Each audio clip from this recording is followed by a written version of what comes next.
Bon, ben on est en plein dans les grands nettoyages frigo, bateau, lessive, un peu la totale parce que d'ici, on est dimanche, d'ici mardi, on sera à Gibraltar et on sera dans un mouillage pendant 2 semaines. Donc on n'aura plus d'électricité et d'eau à disposition facilement. Donc aujourd'hui on fait tout ce qu'on peut faire pour nettoyer à fond le bateau et faire tout ce qu'on a besoin de faire.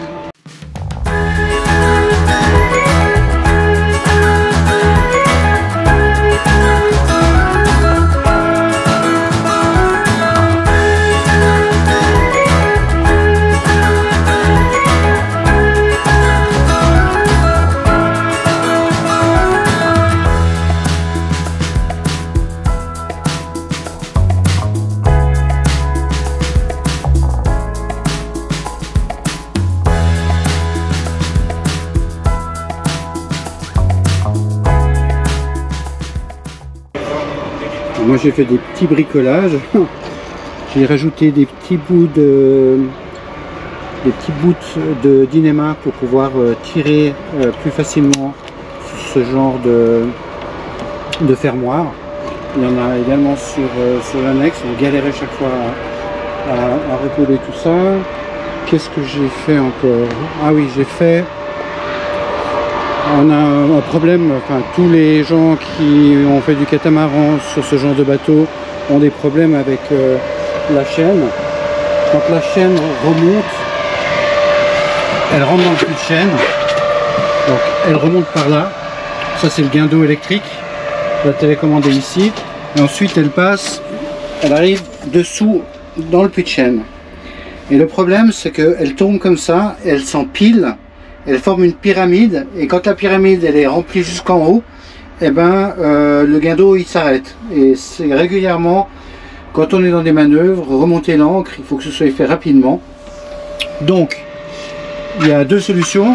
Soit la personne qui remonte l'ancre, en l'occurrence Val, elle prend un bâton et elle pousse en fait la pyramide pour la casser et continuer à remonter la chaîne, mais on perd du temps et puis elle doit rentrer dans le puits de chaîne, c'est un petit peu embêtant. L'autre solution qui est le plan B qu'on va tester, c'est qu'en fait régulièrement on utilise au maximum, je sais pas, au grand maximum 30 ou 40 mètres de chaîne, c'est déjà beaucoup, c'est à peu près, quand on mouille c'est 3 fois la profondeur, donc quand il y a 10 mètres on met 30 mètres, quand il y a 5 mètres on met 15 mètres, ça c'est la sécurité. Et j'ai 100 mètres de chaîne, donc plus de la moitié de la chaîne elle n'est jamais utilisée. Donc ce que j'ai fait, j'ai splitté le tas en 2, j'ai descendu complètement la chaîne au port, j'ai séparé en 2, j'ai fait un tas qui est de 100 à 60 et puis l'autre tas qui est le tas là-bas qui est les 40 mètres qu'on utilise le plus souvent. Donc ça va diminuer la hauteur et éviter que l'empilement et la pyramide se forment, j'espère. Enfin on va tester ça au prochain mouillage et voir si ce plan B fonctionne. Le capitaine remplit son livre de bord. Yep. C'est 5h moins le quart du matin. Hein? Il fait tout nuit dehors. Il fait pas froid par contre, ça c'est cool. Il fait pas froid, mais pour l'instant il n'y a pas un paix, mais ils annoncent du vent de nord-est, donc dans la bonne direction enfin depuis je sais pas combien de temps, donc on va en profiter un max pour avancer le plus loin possible. Ouais, on a quand même 68 000 à faire. 68 000 à faire, ouais. Donc on a une bonne journée de navigation. Donc voilà, c'est parti. Voilà, jusqu'à Estepona. Estepona, dernière étape avant Gibraltar. Bon, ben voilà, je suis toute seule à la barre. Je fais mon quart pendant que Patrick fait un petit dodo. Tout à l'heure c'était mon tour, j'ai fait une petite heure tranquille dans la cabine. Parce qu'on est parti à 5h du matin, donc on était un petit peu naze quand même. On n'a pas très bien dormi cette nuit. Donc là, c'est au tour de Patrick. Il se repose. C'est très calme, hein. Il n'y a vraiment pas grand chose à faire à part passer le temps. On est encore une fois au moteur. Mais ça devrait se lever d'ici peut-être une petite heure.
Ils nous ont fait un petit coucou, mais on n'était pas sur leur route.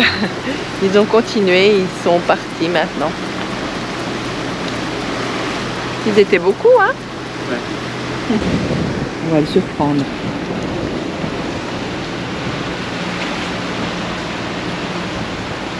T'es encore avec ton petit tuyau?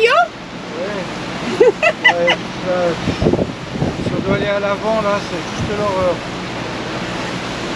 C'est ça là. On a reçu de la pluie de sable. Mais ça a plu 5 minutes. Hein.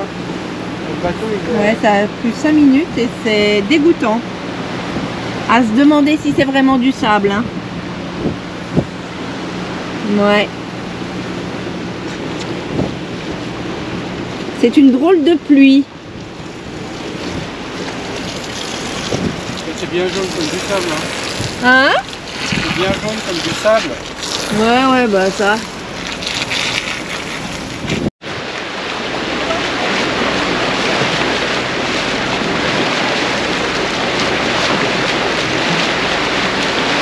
Des thons? Ah, des thons.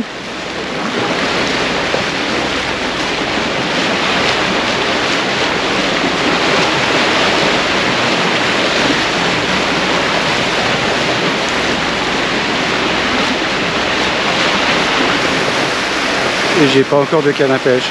On vient de passer un banc de thon.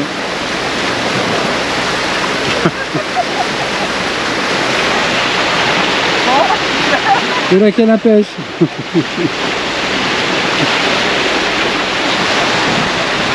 Bon, ben après cette journée de navigation, on arrive sur Estepona. Et on constate vraiment que cette partie de la Méditerranée, elle est très sale. Il y a vraiment plein de déchets dans la mer, plein de plastique, plein de sagex, de cochonneries.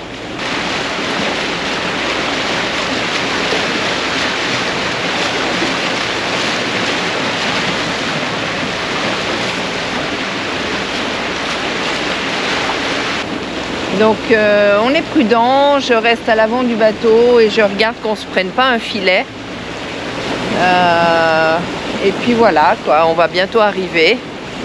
On n'a pas trop filmé parce que franchement le vent il nous a pas rattrapé. On a été tout le long au moteur. Donc depuis 5 h ce matin, il est pratiquement 5 h de l'après-midi. Et on a fait une journée entière au moteur. Voilà. Et demain, pareil, mais on n'a que 16 000 à faire, je crois, jusqu'à Gibraltar. Donc, ben, ça devrait le faire. Ensuite, on n'aura plus qu'à se reposer un peu et puis attendre la bonne fenêtre pour traverser jusqu'aux Canaries. Enfin!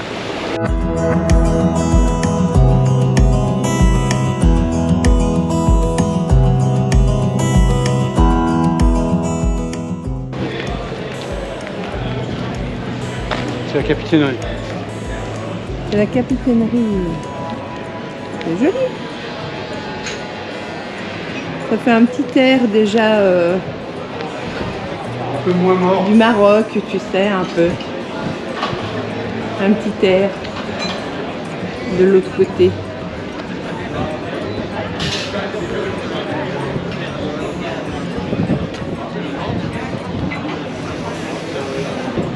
Est-ce que tu sais où on va? Non, là, pas du tout. Est-ce que tu as regardé où on allait? Elle m'a dit vous allez là-bas 10 minutes et puis on est au centre. Donc on va... Non, la vieille ville. Vieille ville. Oui. Bon, il faut surtout qu'on trouve un supermarché. Supermercado.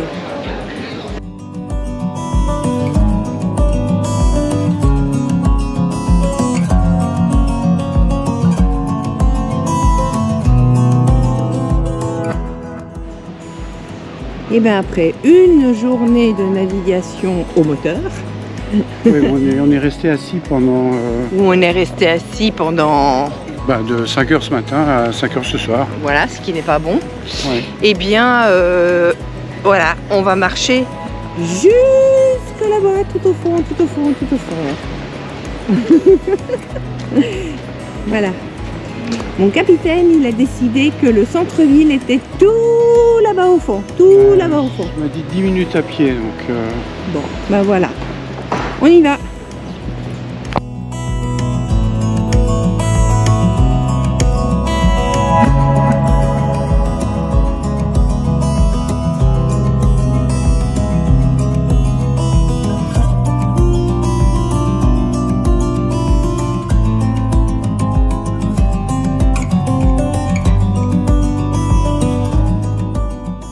J'ai faim. Mon capitaine, es-tu perdu? J'ai faim, il faut qu'on aille faire les courses encore. Mais tu m'as emmené jusque-là, c'était pas pour faire les courses? C'était pour marcher et voir la magnifique plaza de la Union Europea et la grande roue qu'on voyait depuis la mer. Magnifico. Voilà. Tu pourras dire, j'ai Et vu Después il y a un carrefour. Ah oui, mais de tout l'autre côté. Ouais. Donc on vient de se faire un quart d'heure à pied, on va refaire un quart d'heure à pied plus 10 minutes. 19 minutes. Voilà. On peut prendre une autre rue hein, si tu veux. Ou un autre supermercado. Non, non, parce qu'on va pas porter des sacs pendant 1 heure. Je vais pas porter les sacs pendant 1 heure. Allez, on y va. Voilà, donc c'était la balade. Et on repart dans l'autre sens.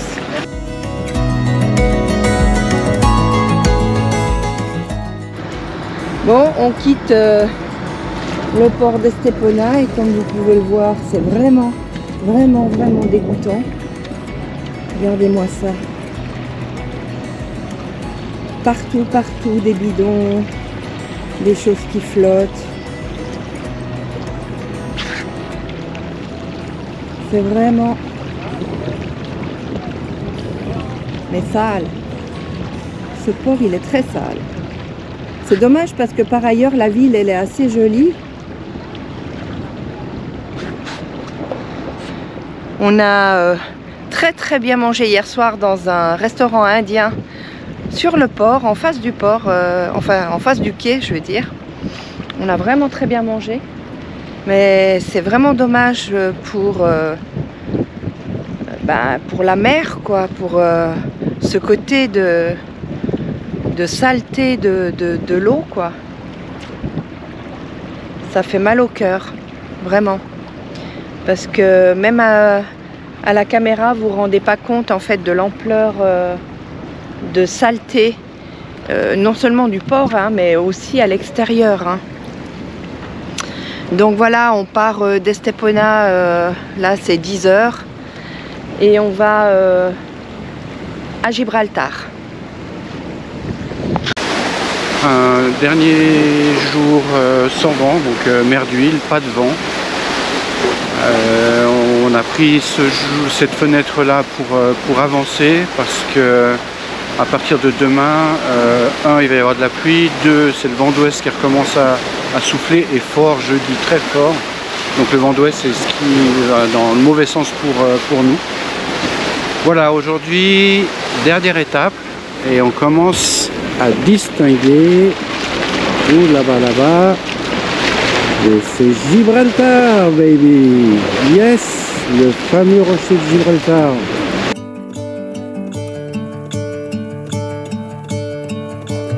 I'm gonna let the sun shine in today. I'm trying to make this dark. Je ne sais pas si on voit avec la caméra, mais on n'arrête pas de croiser des bancs de thon. Là où il y a les oiseaux à la surface, il y a des thons qui doivent chasser dessous des petites sardines. Et puis les oiseaux récupèrent les miettes dessus. Et on n'arrête pas d'en croiser. Parce qu'ils savent. Je pense qu'ils savent, ils sentent qu'on n'a pas de canne à pêche en fait. Regardez ça, chasse là, hop là. Ils savent qu'on n'a pas de canne à pêche. Et quand on aura une canne à pêche ou deux cannes à pêche, on ne va plus en croiser. Oh là là, cette chasse là. I'm gonna let the sun shine in the day. I'm gonna let the past be filled with smoke. And I will try to fix what has been broken. And take this weight off my shoulders, 'cause I know yesterday ain't coming back. I'm gonna let the past stay in the cold. I will listen to the ocean, let its unsaid words be spoken. And I'll let my mind be carried by the waves. Bon on est arrivé dans le mouillage à Gibraltar et puis on va aller prendre un petit café avec un bateau copain juste là à côté qui s'appelle Maroa. Tu peux te présenter? Oui, je suis Margit. Mon mari c'est Renaud. Oui. Et puis on y a acheté ce Lagoon 440 en mois de mai. Au mois de mai? Voilà. Ah, mais alors un peu comme nous, c'est tout récent et oui. Et On la a cherché traversée presque un an. Et puis voilà, on y a trouvé notre bonheur à Barcelone. Ok, donc en fait c'est un peu comme nous, vous ne faites pas de chevaucher avant-première en Méditerranée, quoi. C'est direct la traversée de l'Atlantique. Voilà, mais Renaud il a déjà traversé l'Atlantique avec d'autres bateaux, je crois 7 ou 8 fois, aller-retour. Donc c'est un navigateur d'expérience. Oui, mais on s'est arrêté longtemps. Pardon. Renaud. Oui, navigateur d'expérience. Oui, enfin, je suis né sur un bateau. On s'est arrêté pas mal. T'es né sur un bateau? Voilà, D'accord. Là, on a fait un break de 20 ans, Ouais. Voilà. mais un peu plus de 25 ans. Oui. Et là, on reprend. Eh ben super. Voilà, Bon voilà les amis, on est à Gibraltar, enfin Gibraltar. C'était un grand objectif de notre voyage, première étape de voyage. Donc on avait prévu de rester ici, d'abord d'arriver plus tard, et de rester ici jusqu'à la fin du mois pour attendre une équipière qui nous aurait accompagnés dans la traversée jusqu'aux Canaries et ensuite jusqu'au Cap-Vert et la traversée transatlantique. La météo et notre parcours jusqu'à présent a fait qu'on a dû avancer plus vite. Et on n'a pas arrêté de courir. Et on n'a pas arrêté de courir. Et la météo nous a poussé Oui, c'est dans la météo qui nous a poussé parce que chaque fois on voyait que ça se dégradait, on avait froid, et les conditions étaient de pire en pire avec du vent de face tout le temps, etc. Et dès qu'on a une petite fenêtre, on essayait d'avancer pour arriver à Gibraltar. Et on est arrivé hier, Oui. mardi 15. Mardi 15, oui, mardi 15. Et puis on pensait rester là, se reposer. Se reposer parce qu'on est très fatigué. Voilà, se reposer, faire des travaux sur le bateau, les services des moteurs, etc. etc. Puis on a rencontré un bateau copain. Avec qui je cause depuis Ibiza en fait. Et on a bien chatté. Et eux, du ça coup, fait 2 semaines qu'ils sont bloqués ici. Un peu plus, hein. Ouais, même, je crois bien que ça fait... Parce qu'on est parti des Baleares en même temps. Ouais, ça fait presque 3 semaines qu'ils sont là. Qui sont bloqués ici, donc ils ont fait Baleares-Gibraltar direct. Et Formentera, ouais. Et ils sont bloqués ici à cause de la météo et pas trouvé une fenêtre pour traverser. Et en discutant avec eux, ils nous disent que jeudi, donc demain, il y a effectivement une fenêtre pour traverser. Qu'on a pu vérifier. Qu'on a pu vérifier avec eux, et PredictWind et nos différentes applications. Donc effectivement, il y a des bonnes conditions jusqu'à en tout cas dimanche, ce qui nous laisse simplement le temps d'arriver jusqu'aux Canaries.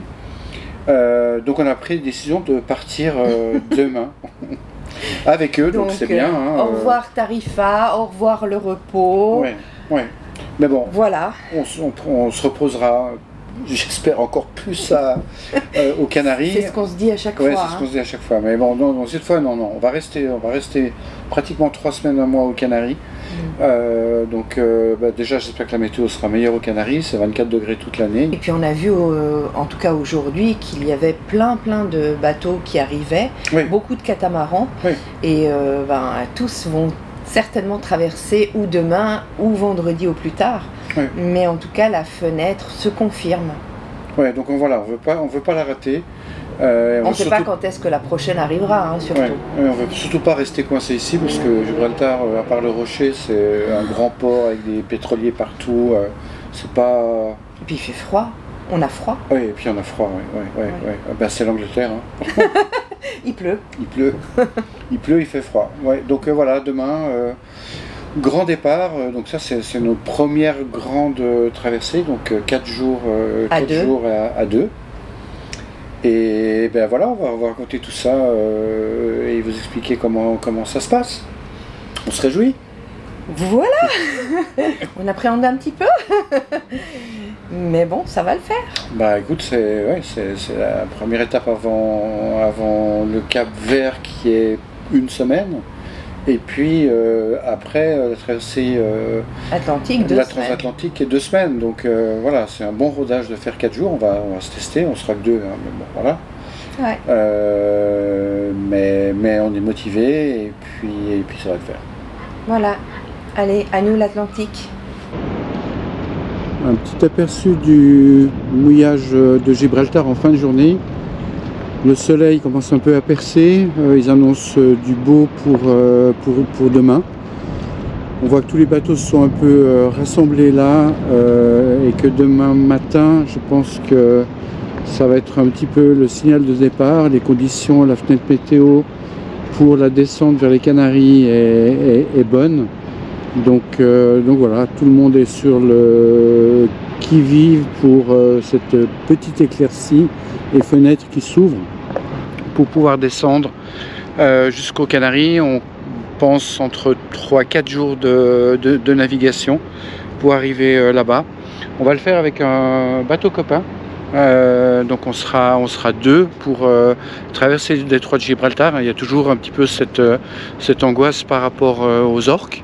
Donc le fait d'être 2 bateaux, voilà, ça peut les inciter peut-être à pas trop approcher. On verra. En tout cas, il n'y a pas eu d'attaque ces derniers temps. Donc on est confiant. Mais voilà, ça va être un moment un peu stressant. Il y a aussi un énorme trafic maritime de cargo dans les 2 sens. Donc c'est pas un moment facile. Et une fois qu'on a contourné la pointe de Tanger, ensuite c'est la descente où là on aura du portant jusqu'aux Canaries.